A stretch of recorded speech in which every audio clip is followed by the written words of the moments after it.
Okay, let's unpack this. Have you ever poured your heart into explaining something, only to see, a blank stare? Oh, absolutely. Or maybe you've got a message that felt like it was, I don't know, for someone else entirely. We've all been there. Right. It's such a universal communication challenge, isn't it?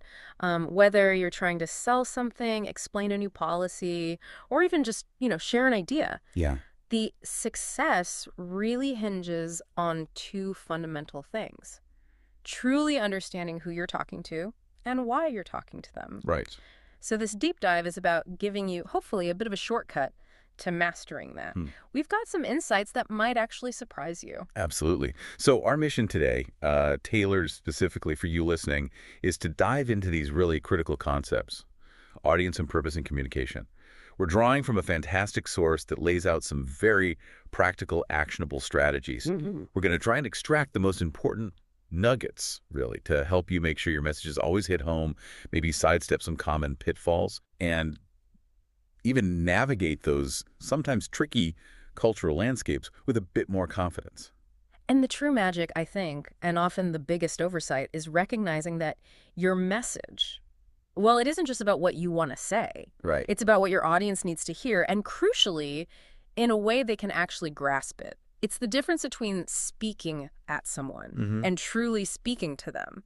Think about how you'd talk about a new job with your parents. You'd probably focus on the salary, the benefits. Yeah, the practical stuff. Exactly. But then emailing a former supervisor about that same job, you'd detail the duties, the projects you'd be working on. Totally different angle. The core info might be the same, but the framing changes completely based on who you're talking to. That's such a crucial distinction. It's the same basic message, but yeah, when you shift your lens to the audience, the whole presentation transforms. It's almost like translating, like you said, but for context, not just language. And this isn't just for, casual chats.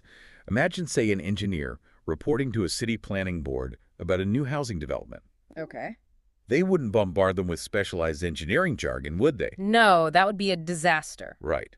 Instead, they'd focus on the issues the board actually cares about: the environment, roads, schools, sanitation, police and fire services, the sewer system, the community impact. It's all about meeting your audience exactly where they are. But okay, let's flip that.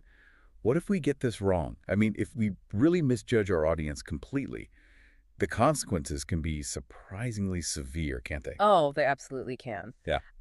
There's one powerful example from our sources involving McDonald's Corporation. Oh, yeah. They once printed takeout bags decorated with flags from around the world. Seems harmless enough. Okay. However, the flag of Saudi Arabia contains scripture from the Quran. Ah. And throwing out an item bearing sacred scripture is, well, it's sacrilegious to Muslims. Wow. I didn't know that. Yeah. And as a result, McDonald's faced this huge backlash, lost significant public credibility, a massive oversight. That McDonald's example is incredibly stark. It really makes you realize, doesn't it? What seems like a tiny detail to one culture can be a profound offense to another. Exactly. It's a potent reminder that audience analysis isn't just about, being polite or effective. It's actually a critical safeguard against losing trust entirely. It really is. So if the stakes are that high, how do we move beyond just like gut feeling? What are the actual tools and techniques our sources suggest for truly profiling our audience? That's a fantastic question. One incredibly helpful tool is something called an audience profile sheet. Okay, a profile sheet? Yeah, think of it like a structured checklist or maybe a template. It basically forces you to think through every angle of your audience. So not just the basics. No, not just their age and job title, but their attitudes, their preferred way of getting information, even their likely biases. You can use it right at the start of your communication process to brainstorm, or maybe at the end just to summarize what you've learned. That makes so much sense. And it really helps you tailor your approach, right? Good. Depending on how your readers might feel. Precisely. Like if you have a neutral or maybe a positive reader, you tailor the document to their specific needs, the level of detail they want, the organization, the style. Right. Standard tailoring. But if you're facing, say, a hostile reader, Mm-hmm. well, that needs a completely different strategy, doesn't it? Totally different playbook. You'd have to directly address their objections, explain the benefits clearly, organize your arguments, so it's obvious your recommendations follow logically from the reasoning. Mm-hmm. And critically. And crucially, you avoid arguing. You have to be prepared to concede points sometimes, while maybe introducing new facts. Exactly. And what if your reader was actually involved in creating the policy you're arguing against? The one that isn't working. Ooh, tricky. Yeah, you have to be especially careful then. The key is really focusing on improvements and solutions rather than assigning blame. It's about moving forward productively, not pointing fingers. Got it. Focus on the future, not the past. So beyond filling out a sheet, what are the actual techniques for gathering this intelligence? How do we learn about our audience? Well, you always start with what you already know, right? Demographics like age, education, their job responsibilities, maybe expectations and attitudes you're aware of. Okay. Then you identify the gaps. What don't you know? For really important readers, you might actually conduct interviews. Really? Interviews? Yeah, maybe not with them directly all the time, but with people who know them or work closely with them, colleagues, perhaps project team members. You try to elicit information on their preferences, their needs, how they like things presented. And I guess in today's world, there's just a gold mine of information online, right? Oh, absolutely. Research your primary readers organization's website, maybe internal social networks if you have access, the About Us section, information for investors pages. Search engines are also incredibly useful for finding, say, newspaper or magazine articles, directories, blog posts about them, or their work. And it's not just about what people say about them, but even what they write themselves tells you so much, doesn't it? That's a great point.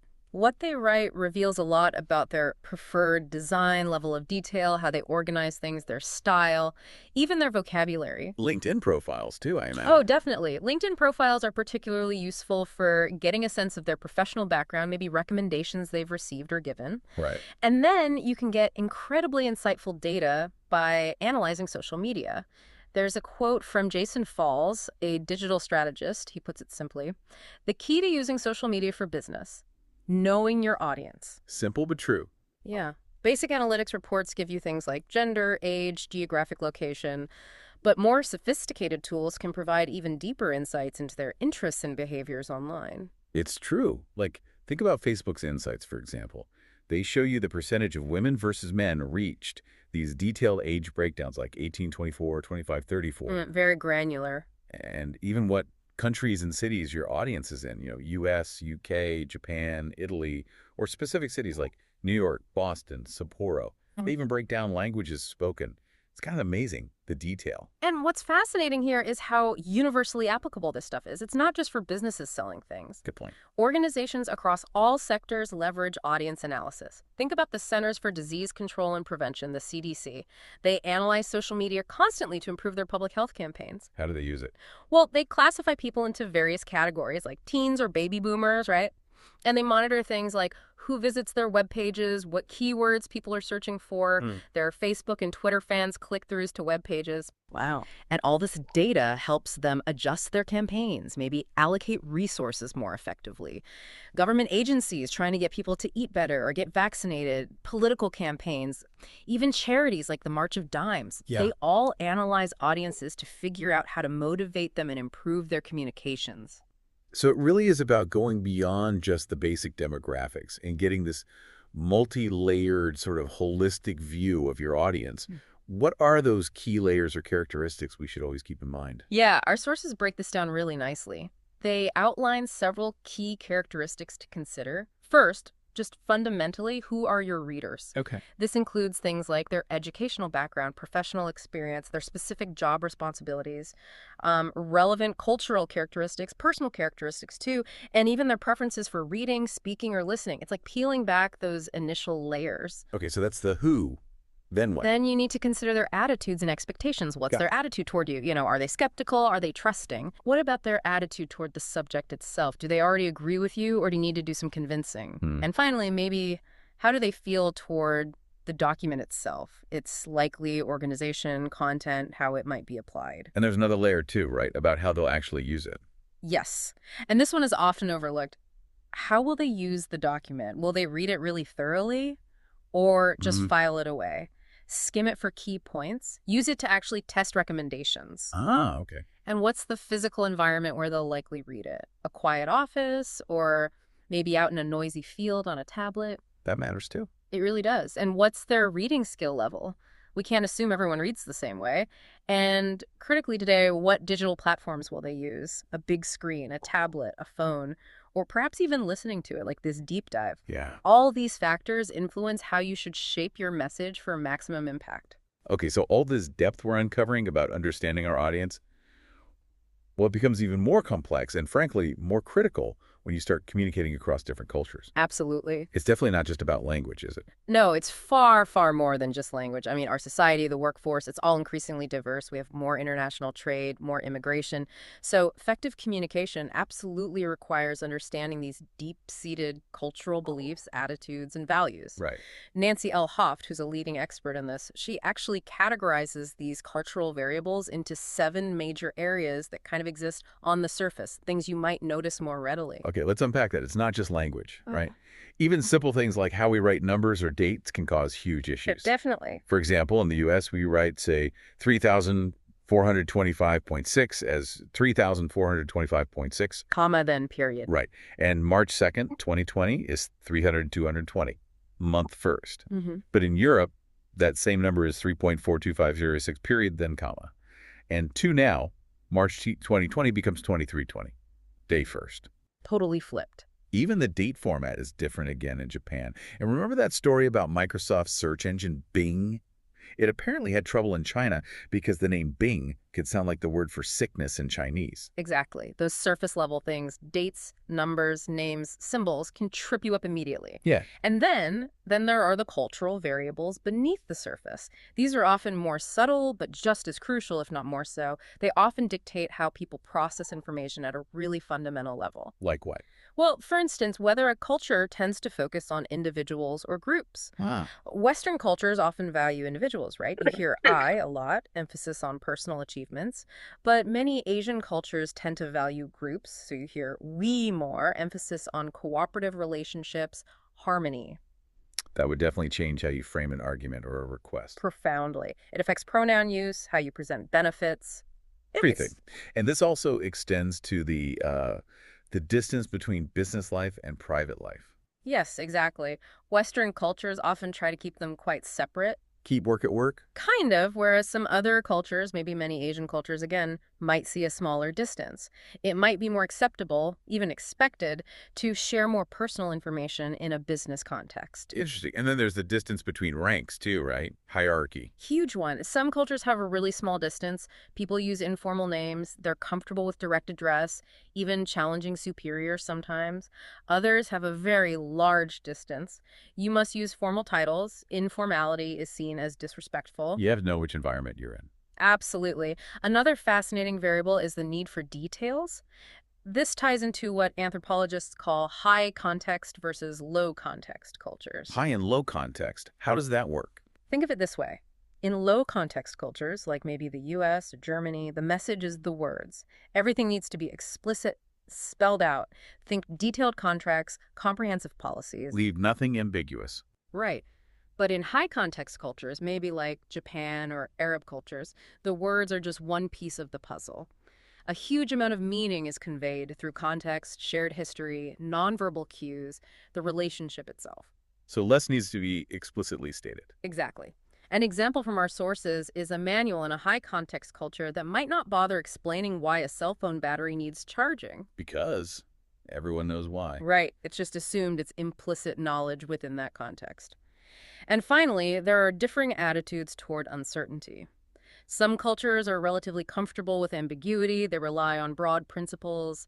Others find uncertainty very uncomfortable and prefer formal structures, detailed rules, explicit procedures to minimize it. Wow, okay. That's a lot to consider beneath the surface. It is, and this raises a really important point for all of us. It's vital to remember these variables exist on a spectrum, you know? They don't form these neat, rigid patterns where everyone from culture X behaves exactly the same way. Right, avoid stereotyping. Absolutely. And an organization's specific cultural attitudes can be fluid, not static.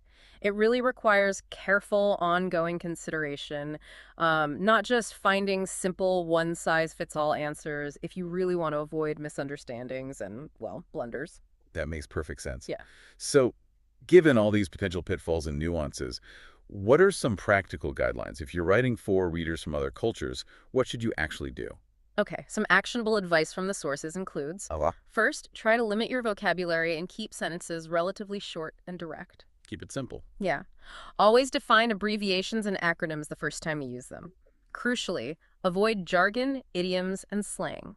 These are highly culture-specific and rarely translate well. That's a big one. It is. Use the active voice whenever possible. X does Y rather than Y is done by X. It's generally easier for non-native speakers to follow. Yep. Be extremely careful with graphics, too. We mentioned the flags, but even icons like a shopping cart on a US website, well, that might not mean anything or might mean something different elsewhere. Even things like standard paper sizes or the direction text flows left to right versus right to left. That's the little details. And critically, if it's an important document, always try to have it reviewed by someone from the reader's culture before you publish or distribute it. Get that local perspective.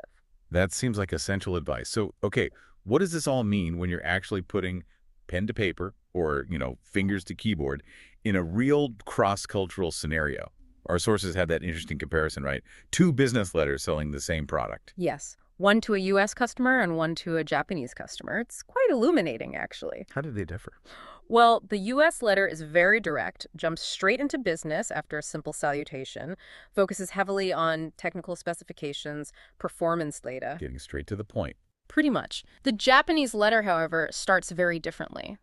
It begins with warm, personal pleasantries, references the season, maybe asks about family. Wow, really? In a business letter? Yes. It delays the actual business discussion quite significantly. It shows this deep appreciation for the company's long history. It emphasizes the relationship, building trust, before it even really mentions the product. So much less of a hard sell. Much less. It's more about building long-term goodwill, showing respect for the relationship and the context. That really highlights how those beneath-the-surface cultural variables we talked about, like focusing on groups and relationships versus individuals and direct facts, or that distance between business and private life, how they play out in real, tangible communication. Exactly. It's not just theory. It's how you actually write the letter, structure the email, conduct the meeting. Okay, another common scenario many of us face is writing for multiple audiences within a single document, like a report that needs to go to different departments. What's the best approach there? Yeah, that's very common. Often, documents have to address more than one reader, and each reader might have different needs, different levels of technical understanding, different interests. So how do you manage that? A modular approach is often highly effective here. Modular. Yeah, basically, you break the document down into distinct components or modules, each tailored to a different reader or group of readers. Can you give an example? Sure. Imagine a comprehensive project report. It could have, say, an executive summary right at the front for busy managers. Then a full, detailed technical discussion for the experts, maybe a separate section with an implementation schedule specifically for the technicians who have to do the work, and perhaps another module outlining the financial plan just for the budget officers. Okay. So everyone can just go straight to the part that's relevant to them. Exactly. It allows them to quickly find what they need without having to sift through pages of unnecessary detail. It respects their time and their specific focus. That sounds incredibly efficient. Okay, so finally, after you've done all this work analyzing your audience, or maybe even before you start, the next crucial step is really nailing down your purpose. Absolutely fundamental. What's the core question we should be asking ourselves there? You should explicitly ask yourself, what do I really want this document to accomplish? What do I want my readers to know or believe after reading this? And perhaps most importantly, what do I want them to actually do? No, believe, do. Got it. Yeah. And it's also vital to differentiate between purposes that are primarily about communicating information. Using verbs like describe, explain, inform, summarize, and purposes that are more about convincing readers. These involve stronger verbs like analyze, argue, recommend, or request. You're trying to change their mind or get them to take a specific action. And this isn't always as straightforward as it seems on the surface, is it? Sometimes your real purpose might be a bit different from your stated purpose. Oh, absolutely. You might frame something as simply explaining the advantages of leasing equipment, let's say. But your true underlying purpose is actually to persuade them to sign that lease agreement. Right. The hidden agenda sometimes. Exactly. And while understanding that is important, it's also crucial to stick to the facts, no matter how much you want to convince someone. Exaggerating benefits, or maybe worse, omitting important drawbacks will completely undermine your credibility in the long run. Yeah. that trust factor again. It ultimately prevents you from achieving your intended purpose, even the hidden one, because once the trust is gone, well, it's very hard to get back. That credibility hinges on being truthful, doesn't it? It absolutely does. So, okay, wrapping this up. Whether you're crafting a quick email, preparing a big presentation, or even just having an important conversation, remember to think deeply about the person or people on the other end. It's a bit like being a communication detective, isn't it? Gathering clues about your audience, being clear on your own purpose, just to make sure your message is a perfect fit. Indeed. My communication detective, I like that. And if we connect this to the bigger picture, understanding your audience and purpose isn't just about avoiding those blunders like the McDonald's example, or just achieving short-term goals. Right, it's bigger than that. It really is. It's about building stronger relationships, fostering clear understanding between people, and ultimately ensuring your ideas, your work, your message has the lasting impact it truly deserves. It really encourages critical thinking about every single message you send or receive. That's a great way to put it. So maybe a final thought for you listening. As you go about your day-to-day, maybe you just consider this. How often do you consciously stop and analyze your audience before communicating, even for something small? And maybe what's one small intentional change you could make today to tailor your next message just a little more effectively? Especially knowing what you now know about some of those cultural nuances and the real power of having a clearly defined purpose.